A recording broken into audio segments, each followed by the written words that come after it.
We have spent quite some time reviewing histories, and now we're looking at my own artwork as a studio artist.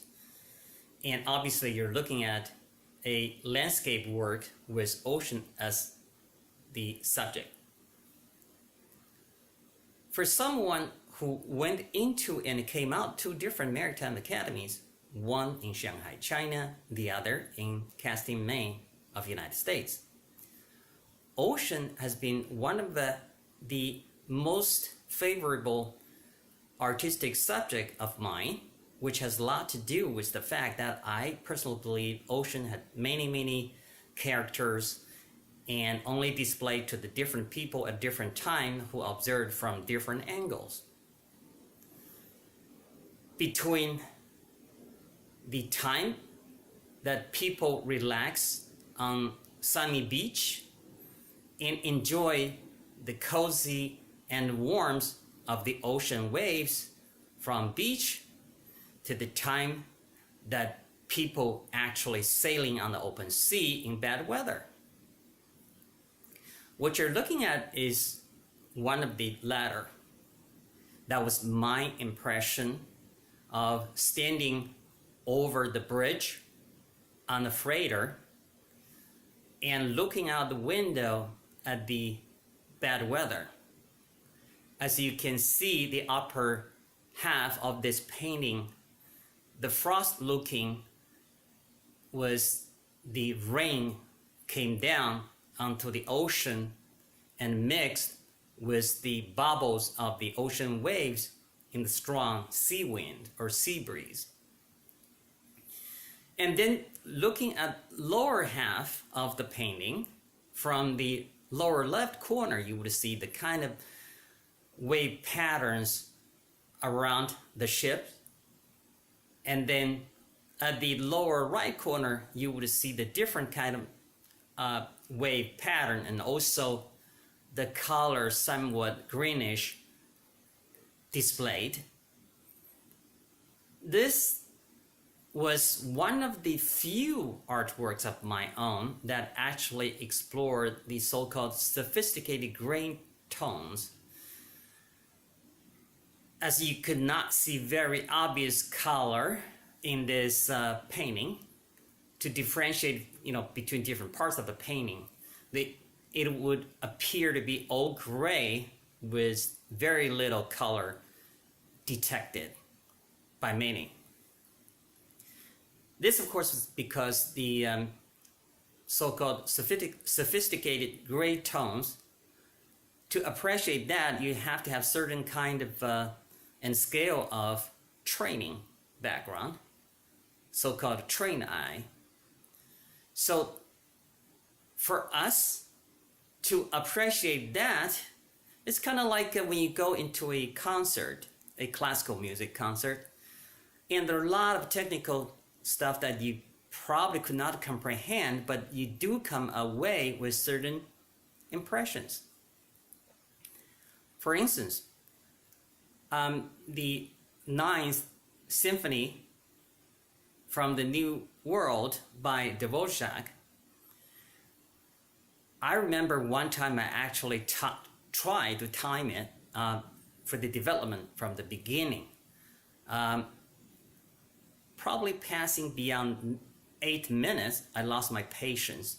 It was just personal choice of Dvorak, as far as how long would it take and what proportion to build up this impression that I personally thought was the ship sailing towards the land, and that anxiety, anticipation, and curiosity. At least that's what I got out of that music. And then you also have Rimsky-Korsakov, who was serving in the Royal Navy of Russian Empire, and obviously his music depicted the ocean in a very exotic way of the very period of time in that school. And then we have Debussy in his La Mer. You notice I hesitate because I don't speak French, so pardon me if I sounded horrible on that. But in any case, It was beautiful, very rich in color, as it would in that impressionist period of time. But my general impression came away with that was the music composer was standing over a harbor somewhere, and his impression was obtained from a shore, and a lot of this ocean story was imaginary, and it was romantic. There was nothing wrong with that, and it certainly sounded very beautiful to me. Now back to my painting again. I had many artworks about ocean, and this one was probably the darkest. It's a gloomy mood, and it is certainly reflecting the mood I personally was when I created this artwork. How many people could actually appreciate this almost totally grayish tone? I have no idea. And in fact, in the traditional Chinese painting, there was theory called 5 tones, color tones that is, 5 tones from the ink brush.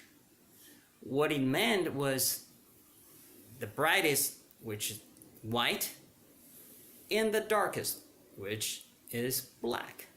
And in between the black and the white is the gray, the neutral gray. And then in between this and that, you would have the darker gray and lighter gray. Obviously, that was just talking about the transitional stepping scale of gray. And of course, you know, between the darker gray and lighter gray, you could actually divide it digitally to several dozen, to several hundred, to thousand. You know, you can go deeper and deeper to further divide, have the subdivided gray scales. That was to be perceived as the rich tones, simply from the ink tones. But once again, this required the trained eyes to appreciate that. So in my painting, this, the one you're looking at, remained probably the only one that I personally liked so much, and yet I'm not that confident a lot of people actually would perceive the same way as I do. So as far as this gray tone goes, this was my experiment over oil painting as the media, and I pretty much stopped there. What I have been looking for is the natural flow, even though when you do this on oil painting, there's no way you can compare to the ink brush, you know, stroke. And if you notice, I don't use brush, I actually use the palette knives, and that certainly helped me to create a little more sense of natural flow. And I hope my viewers would be able to pick up that, and that will be one of my tactic objectives.